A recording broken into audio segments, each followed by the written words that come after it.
définir de login Canopsys, que vous pouvez paramétrer, personnaliser. Vous pouvez mettre vos rappels CNIL, vous pouvez mettre le texte qui vous semble bon, et puis vous vous loguez soit localement, soit à travers de votre annuaire, Active Directory, OpenLDAP, votre système de SSO si vous en avez un, et une fois que vous êtes logué, eh bien voilà, vous arrivez dans le vif du sujet,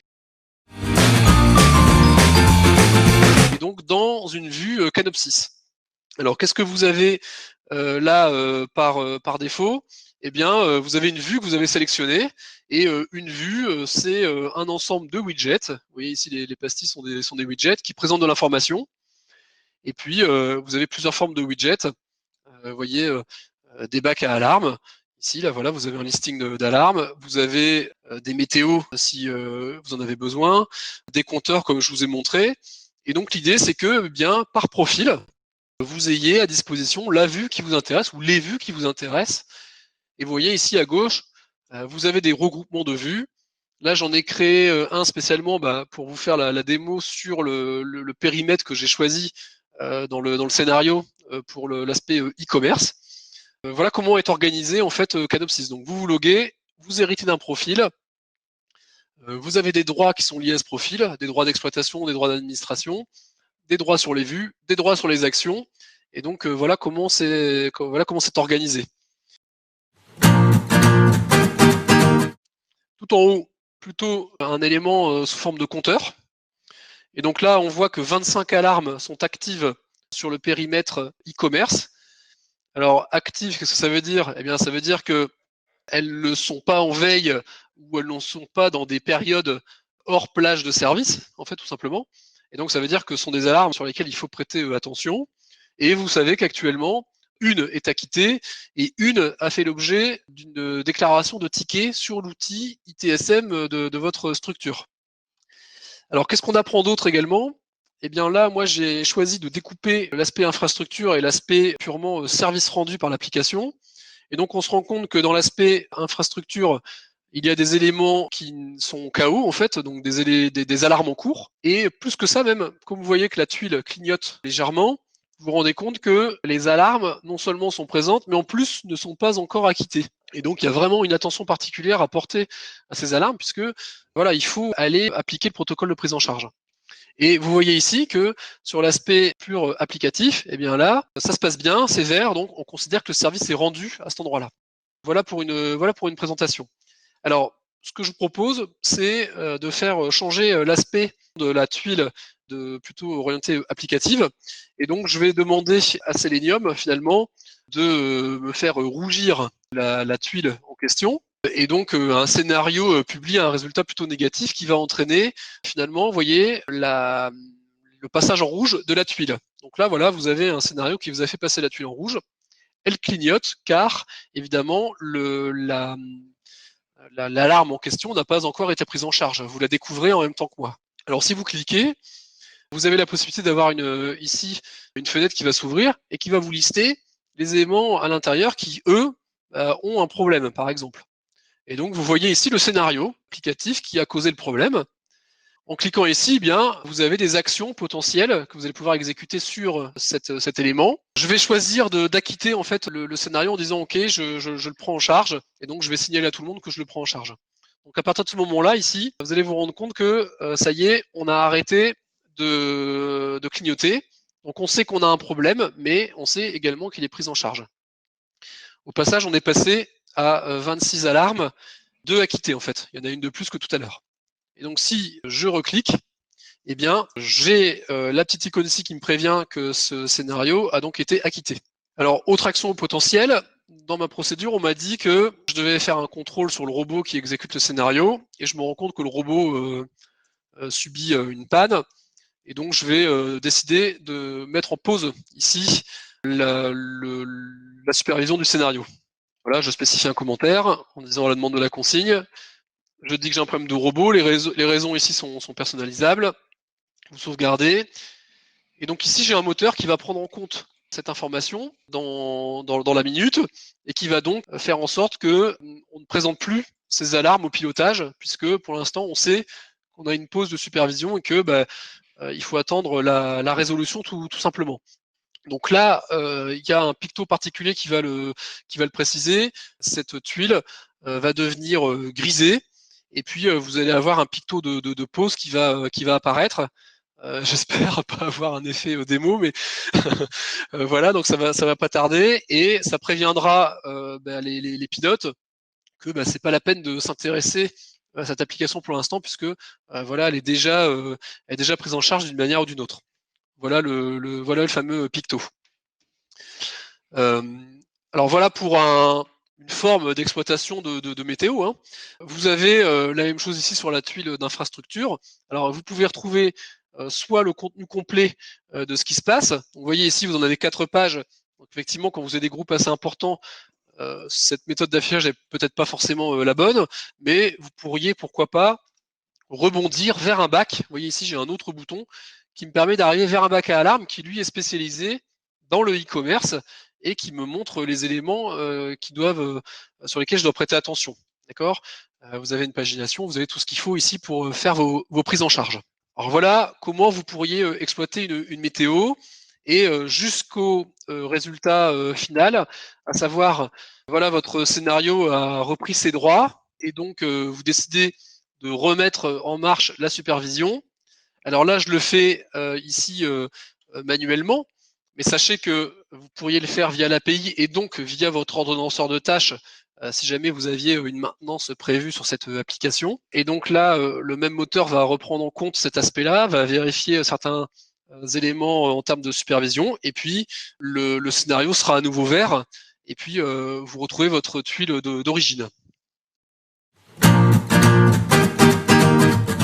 Alors, vous voyez ici, j'ai découpé ce bac en trois onglets. Vous voyez, et donc un onglet qui présente des alarmes qui sont en attente de traitement. Donc, c'est celles sur lesquelles il faut travailler et appliquer les protocoles de prise en charge. Ensuite, vous avez ici un bac spécialisé dans les alarmes qui ont été acquittées déjà, d'accord, et ici spécialisé dans celles qui ont non seulement été acquittées, mais qui en plus ont eu un ticket déclaré, en fait, donc une interaction avec l'outil tiers. Alors je vais vous montrer ici une prise en charge d'un élément qui est en erreur. Et donc en général, la première action à faire, c'est de poser un acquittement. Donc ici, vous avez un panneau d'action qui permet d'agir et qui est interactif par rapport à l'état de l'alarme. Donc ici, on pourrait dire, ici, j'acquitte. Et donc forcément, cette alarme va donc disparaître de ce bac pour se retrouver dans le bac des alarmes acquittées. D'accord ? La voilà. Ici, je retrouve sur cette pastille mon commentaire en disant voilà, ça a été pris en charge à telle heure par telle personne. Je vous signale au passage que une règle d'enrichissement a permis de dire que cette alarme concernait le périmètre e-commerce. D'accord ? Alors, comment est-ce que on l'a su ? Eh bien, soit parce qu'on a fait une synchronisation d'un référentiel tiers et donc on est venu faire cette association, ou soit parce que on a une règle d'exploitation que je peux vous présenter par exemple ici, où on a fait ce qu'on appelle un enrichissement. Alors ici, il y a le langage à appréhender dans notre outil, et grâce à des actions, voilà, on a positionné l'aspect application de cette alarme, en fait, tout simplement. Donc si je reviens ici sur mon alarme, je vais pouvoir accéder à mes consignes. Alors sachez que les liens ici également sont personnalisables et qu'ils sont complètement dynamiques. Si vous voyez ici en bas à gauche, là, le lien généré, eh bien, embarque des noms et des attributs qui sont liés à l'alarme. Et donc c'est ça le plus important, c'est que vous allez pouvoir rebondir vers votre gestionnaire de consignes et mettre à disposition le bon lien. Et dans cette procédure, vous pourriez, pourquoi pas, par exemple, avoir une instruction de mise en veille de l'alarme. Alors à ce moment-là, je viens là, j'ai mon action de mise en veille, et puis je décide de la mettre en veille 2 minutes. Alors qu'est-ce que ça va induire derrière ? Eh bien, vous avez ici un nouveau flag snooze qui vous dit que l'alarme est en veille jusque voilà, 10h44 et 55 secondes. L'idée, c'est que cette alarme, vous puissiez ne pas la présenter. Alors là, je l'ai gardée au filtre pour que vous puissiez la voir, mais vous pourriez choisir de dire je ne souhaite pas la présenter dans les bacs à alarme e-commerce parce que de toute façon, voilà, on l'a mise en veille, on l'a mise en pause pendant un petit moment. Donc c'est pas la peine de la présenter. Et puis vous pourriez vous dire, ok, voilà, maintenant je dois créer un ticket d'incident pour cette alarme. Alors ici vous avez un bouton qui vous permet de le faire. Sachez que derrière ça, en fait, on va appeler une API de votre outil de ticket et que si votre outil le permet, on va récupérer un numéro d'incident. Et donc en le faisant ici, là, j'ai une interaction avec l'outil tiers. L'alarme sort de ce bac car forcément elle est maintenant associée à un ticket. Et donc ici, vous voyez, en faisant ça, je récupère le numéro de ticket que l'outil a bien voulu me donner. J'ai généré un nouveau lien automatiquement ici qui va pouvoir me guider vers l'outil de ticket. Et donc je peux rebâtir le lien vers votre outil. Et donc à partir de là, vous avez vraiment une console centrale qui vous donne toutes les informations dont vous avez besoin pour les prises en charge et pour la gestion de bout en bout de votre alarme.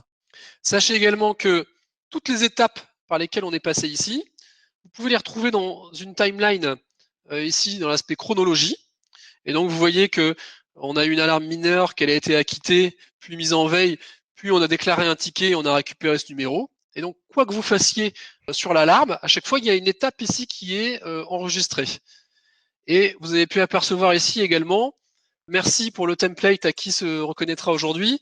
Vous pouvez ici choisir un template de représentation et donc pour afficher plus d'informations sur l'alarme parce que vous êtes limité forcément par le tableau. Donc derrière, si vous voulez mettre des informations complémentaires, des informations enrichies, des calculs de date, d'état, de temps, etc., de durée, vous avez tout ce qu'il faut ici pour le faire. Et donc tout ça ira jusqu'à la clôture, tout simplement, de l'alarme. Alors soit par l'outil de supervision qui viendra nous envoyer une contre-alarme, ou soit vous ici en supprimant ou en effectuant d'autres opérations. Je vous propose de terminer cette démonstration en allant sur un Grafana et puis en vous montrant le type de rapport auquel vous pourriez prétendre en utilisant les infos du puits de données. Et donc ici, vous voyez, j'ai un rapport, par exemple, qui me donne des taux de disponibilité et un listing d'indisponibilité de services et comment dire, un graphe de taux de dispo dans le temps. Et puis ici, vous voyez, vous pouvez choisir vos domaines applicatifs. Alors tout ça est dynamique parce que forcément, vous avez enrichi avec vos référentiels externes les données. Et puis ici, voilà, vous avez les taux de disponibilité qui apparaissent, vos listings en question. Et donc tout ça est personnalisable. Nous, on en propose quelques-uns, mais évidemment, vous faites ce que vous souhaitez et vous pouvez les faire aussi par votre propre outil. Alors, je vous en montre un autre pour terminer cette démo, mais vous pourriez ici avoir plutôt une orientation compteur du nombre d'alarmes avec leurs différentes sévérités, et puis utiliser la puissance d'un outil comme Grafana pour naviguer dans le temps. Ici, vous avez un top 10 des alarmes qui sont passées dans tel ou tel état, des temps de MTBF, c'est-à-dire des temps moyens entre deux pannes. Enfin, vous avez toutes sortes de KPI que vous pouvez calculer grâce aux informations du puits de données.